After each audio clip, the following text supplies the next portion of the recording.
Assalamu alaikum jama'a, barkanmu da warhaka, barkanmu kuma da sake saduwa a daidai wannan lokaci. Mai magana shine Abdul Saad, wato ci gaba da bayanai akan abubuwan da suka danganci cryptocurrency a wannan YouTube channel namu.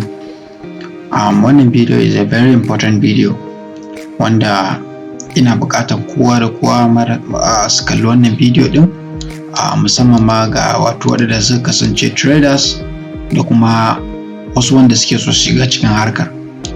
Domin a wannan bidiyo zan yi bayani akan wasu abubuwa da suke faruwa a wato harka ta cryptocurrency da ma yanayin harkokinmu na yau da kullum. So kafin dai in fara in tsunduma a cikin abu, wannan shine chart wato na Bitcoin wanda kodayaushe mukan zo mu nuna muku a yanayin update da abubuwan da ke faruwa a wato duniyar crypto, musamman ma abin da ya danganci Bitcoin. Mun samu rejection na wato wannan point din wanda Bitcoin a yau sai dai kuma $43,406, wanda ga wani rejection na mun gani wanda yake nuni da Bitcoin zai iya dan farfado, zai yi sama.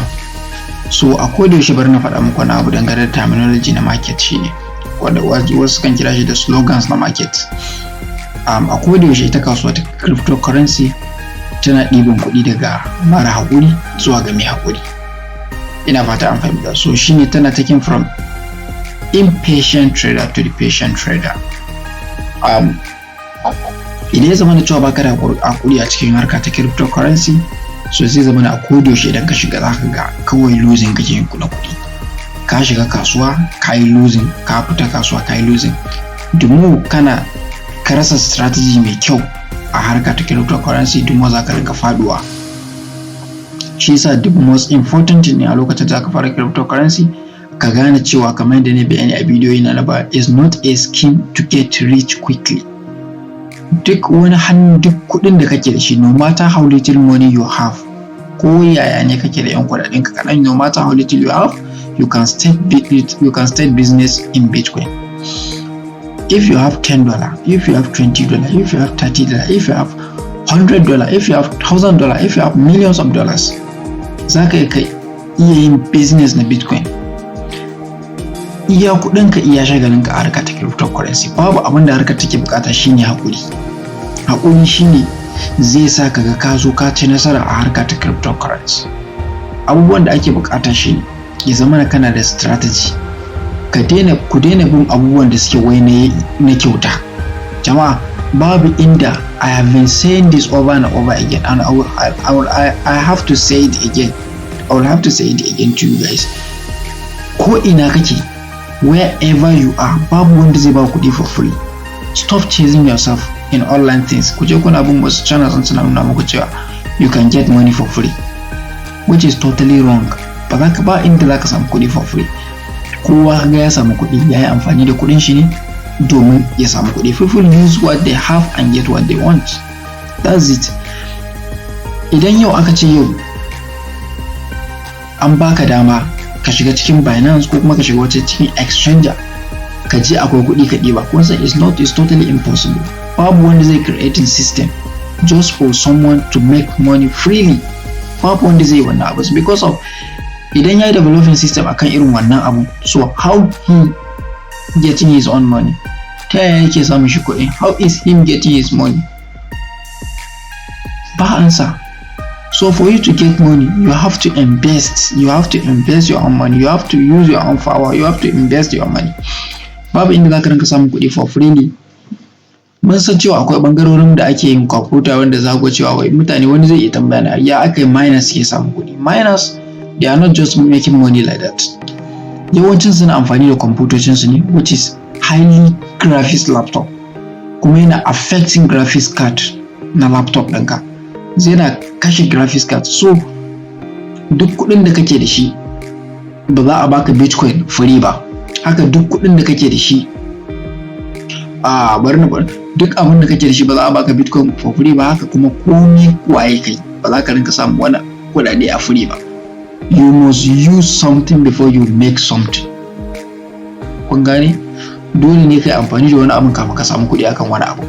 So wasu za ka ga ko da shi research din su ya za a mu samu kuɗi for free, ko kuma ya za a mu samu Bitcoin for free. ku daina zuwa irin wannan website da za su rinka nuna muku wai akwai yadda za ku samu kuɗi for free. It's totally wrong.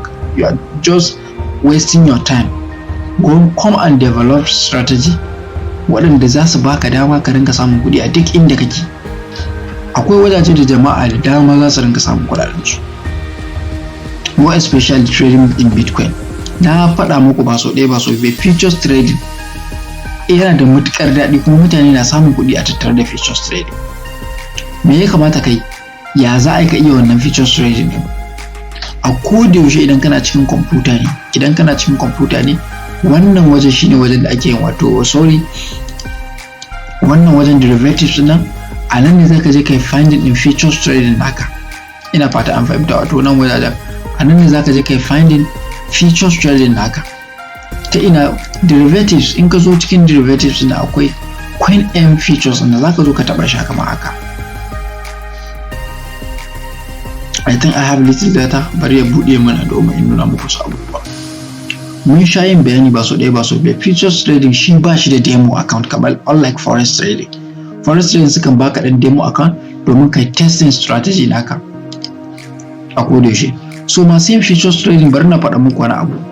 Idan ya zama na cewa kun gani duk abubuwan da suke faruwa akan spot wallet shine zai faru akan futures trading. Abin da ake bukata shine ya zama na cewa ka san me yake driving market up and down. Me yasa market ta yi ƙasa, me yasa market ta yi sama. Waɗannan abubuwan they are very important ka rinka sanin su a cikin market. Kun ga waɗannan candles din they are rejection point. Ya zo nan Bitcoin ya karya ya ƙasa.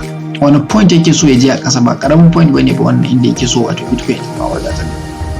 Wannan mai da wannan abin trading view. Wani point ne na daban. Kun san me yasa ko da yaushe nake kin taking profit sometimes? Akwai dalili. Sometimes za ku ga Abdul is doing his trading without taking a profit. Shine wannan point din kowa ya san wani point ne wannan da Bitcoin wato a halin yanzu yake 45,000 ya zo 43,000. I believe Elon Musk yayi buying Bitcoin when it was around how many dollars? At least 50 something US dollars ko?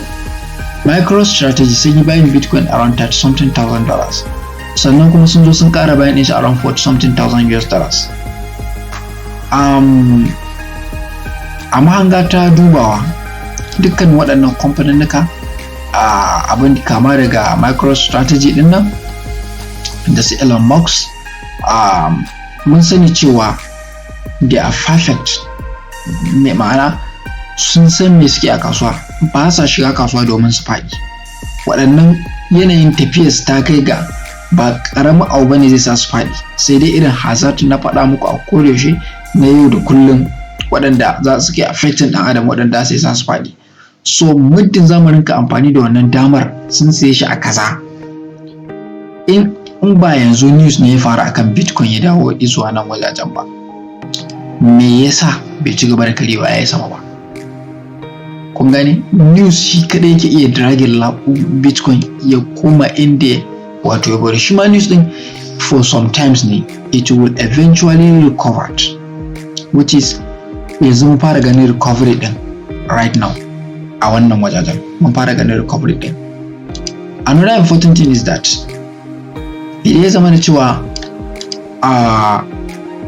a bangare wato na wato sha'ani na crypto kana da good understanding akan wato irin waɗannan abubuwa, su waye suka sayi Bitcoin kuma a wani price suka saye shi. The expected price na Bitcoin shi zai iya zuwa $100, which is totally true. Na faɗa zan nanata muku ku riƙe wannan bidiyon ku ajiye shi, very soon za ku iya zuwa ku tarar da Bitcoin ya reach irin waɗannan target da ake na $100,000. So now idan kana da project ka riga kai holding din shi, let's say Bitcoin, kana da Bitcoin project kai holding din shi, keep holding your project. God graced za ka zo ka samu riba. Na fata an fahimta. God grace za ka zo ka samu riba. Now abin da kuke gani na wato waɗannan abubuwa ina cikin futures trading ne a wato nan ƙasa, za ku ga na ɗanyi hiding ɗinsu, but ina cikin shi ne. Wannan kun gani na yi buy long ne, a target ina wato ya shiga perpetual ne gashi nan, ga kuma wato wannan dina a nan wajajen da yake nuni da wato shigar da ne na wato perpetual ga yanayin da ya fara. Kun gani waɗannan su ne perpetual ɗinmu, waɗannan su ne perpetual. na ɗan yi hiding ɗinsu ne saboda ba ko yaushe ake so a buɗe perpetual trading ba, za a ɗan rinka abubuwa ne da ya danganci abin da ya dace. Ina fata an fahimta. So now muna magana akan Bitcoin. Idan ya zama da cewa kun san cewa